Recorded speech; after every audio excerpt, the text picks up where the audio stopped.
I can identify the points of view of characters, speaking in different voices to show characters' feelings.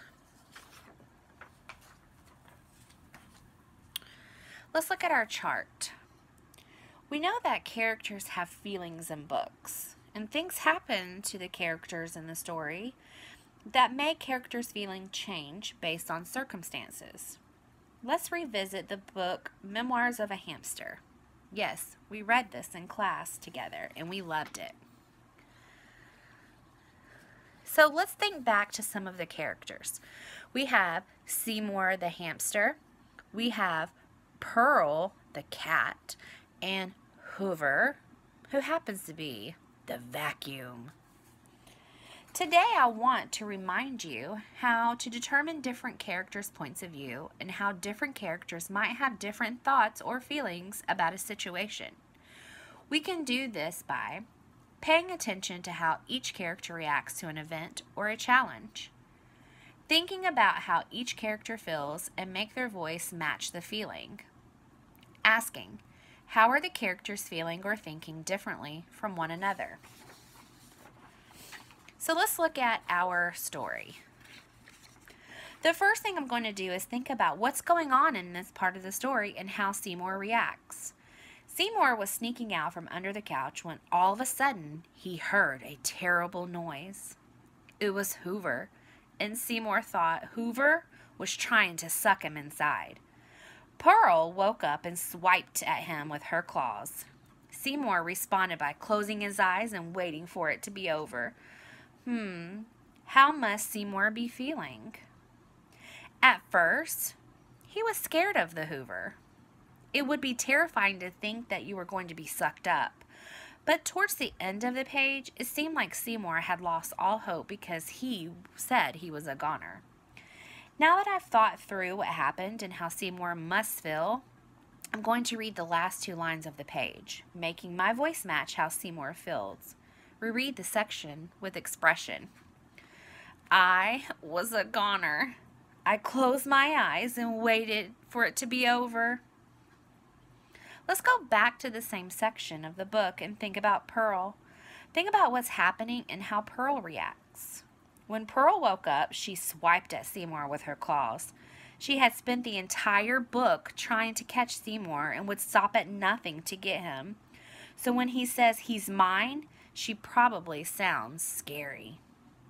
We just looked at the same part of the text from the point of view of 2 different characters. How are the characters feeling or thinking differently from one another? Even though it was the same situation, the characters felt very differently. Pearl was focused on catching Seymour to eat him, and Seymour was first terrified and then hopeless. It's interesting to see the 2 different points of view of the characters. So your activity today is to look at your chart, characters' points of view, and you're going to create your own chart based on one page from Memoirs of a Hamster. And I want you to look at the way that I model, because this is what I want you to do today.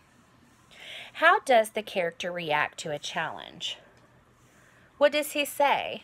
Seymour says, I'm a goner. What does he do? Seymour lays down and closes his eyes. He feels hopeless. And what does he think? Seymour thinks he is going to be eaten by Hoover. But not only that, he also thinks that he's about to be swiped by Pearl with her claws. So he's got 2 things after him, and he really thinks it's terrifying and he's hopeless.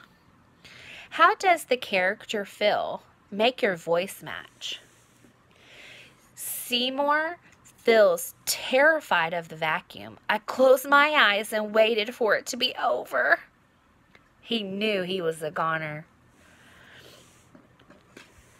And how are the characters thinking or feeling differently from one another? Pearl waited for a chance to get Seymour. Seymour thought Pearl was trying to help him, but all throughout the story, she's really trying to get him into this room where the vacuum could get him and then she could get him to eat him. So she's really not helping him. She's really got an ulterior motive. And so we now find out that Pearl wasn't such a nice cat after all. And poor little Seymour got out of his cage. I bet he wants back in so he doesn't get sucked up by the vacuum. So I really want you to try to do your own chart today. So on your e-class, you will find a new section of the book for you to try on your own. I can't wait to see all of your anchor charts. Good luck, and if you have any questions, all you have to do is ask.